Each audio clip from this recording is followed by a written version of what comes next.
Sapchhari Kutukchhari union ছাত্র দলের উদ্যোগে তারেক রহমানের ৩১ দফা বাস্তবায়নের আলোচনা সভা অনুষ্ঠিত।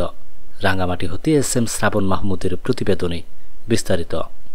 রাষ্ট্র কাঠামো মেরামত ও সাম্য মানবিক বাংলাদেশ বিনির্মাণের লক্ষ্যে বিএনপির ভারপ্রাপ্ত চেয়ারম্যান তারেক রহমান কর্তৃক জাতির সামনে উপস্থাপিত ৩১ দফা বাস্তবায়নের লক্ষ্যে শনিবার ২৮ ডিসেম্বর সাপছড়ি ও কুতুবছড়ি ইউনিয়ন ছাত্রদল রাঙ্গামাটি সদর উপজেলা কর্তৃক আয়োজিত মতবিনিময় সভা সাপছড়ি বিএনপির দলীয় কার্যালয়ে বিকেল ৩টায় অনুষ্ঠিত হয়েছে।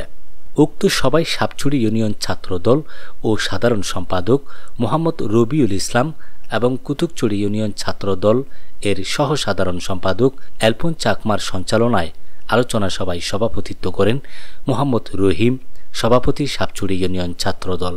উক্ত আলোচনা সভায় প্রধান অতিথি হিসেবে উপস্থিত ছিলেন ফারুক আহমেদ সাব্বির, সাবেক কেন্দ্রীয় সহ সাংগঠনিক সম্পাদক ছাত্রদল কেন্দ্রীয় সংসদ চট্টগ্রাম বিভাগ, প্রধান বক্তা আলী আকবর সুমন, সাধারণ সম্পাদক রাঙ্গামাটি জেলা ছাত্রদল।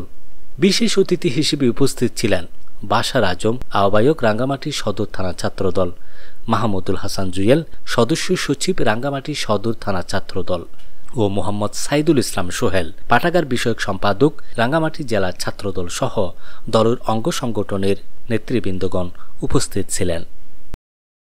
ছাত্রদলের যে কোনো কর্মসূচি আপনারা পালন করার আগে সকলে সমন্বয় করে নেবেন। ইউনিয়ন ছাত্রদল, সদর উপজেলা ছাত্রদল সহ জেলা ছাত্রদলের সাথে সমন্বয় করে প্রোগ্রাম শুরু করবেন।